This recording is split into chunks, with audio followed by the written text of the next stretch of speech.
Hey guys, welcome back.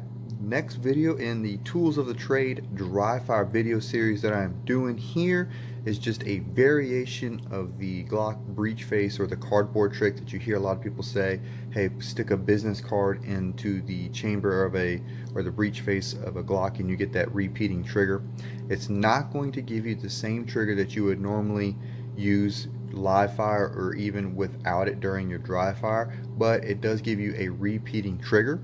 And what that is important for is it allows you to manipulate the trigger quickly, thereby actually creating some type of disturbance or creating some type of movement with your front sight. So especially when you're working your transitions and or you just want to see how you are interacting with your firearm, helps dramatically here.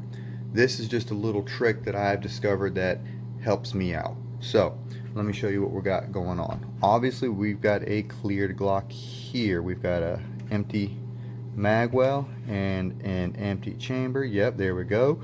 Alright, internet, you have seen that I have visually and physically inspected my chamber and magazine well. What I like to use is just a good old zip tie. Alright, this is just a package of zip ties you can get at any hardware store or Walmart. Probably get a whole package for maybe $5. As you can see here, I've got the end of that zip tie here, and that's important, so this is where we're going. What I like to do here, little trick of the camera, so it may mess with me a little bit, is go all the way down there, feed it all the way through, okay, and then close it down there. I will just push this back, just a little pressure off the chamber. Alright, there you go. So as you can see there, I've got the zip tie poking out the end of my barrel, so therefore it's also kind of a chamber flag there, but I've got a working trigger. As you can see there, it presses back and forth. However, if I wanted to, I can't use the holster because of this part here.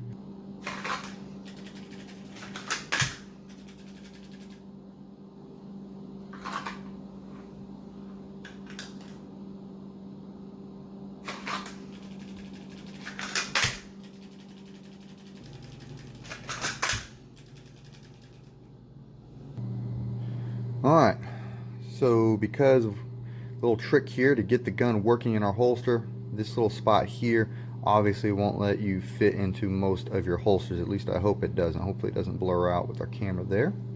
All I'm going to do, needle nose pliers or any pliers with some wire cutter, I'm going to snip that part off.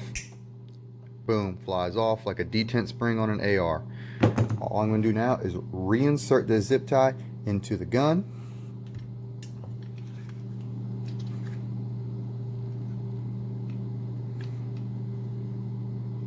Hold that there. I'm going to close the slide and then push it forward just a little bit to where it's even with the extractor, and there you go.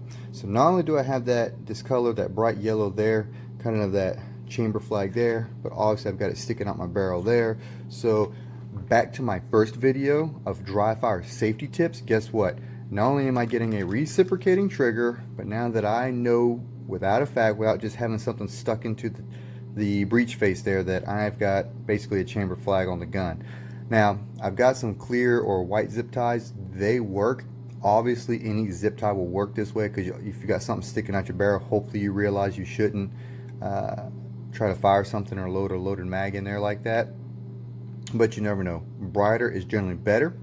For those of you guys that teach like myself, I like the brighter colors like yellow, especially when I'm on the range, because what I have discovered in bright sunlight, things like your yellow, your oranges, anything like that, it's simply easier to see out in the daylight. Obviously when I'm indoors, I've used black before, don't care for it because I like something that's easy to see. So the white, and the white that I am talking about being this here, is just fine for indoors. Now again, that's just for me teaching what I am able to see and what my fellow AIs are able to see, going from there.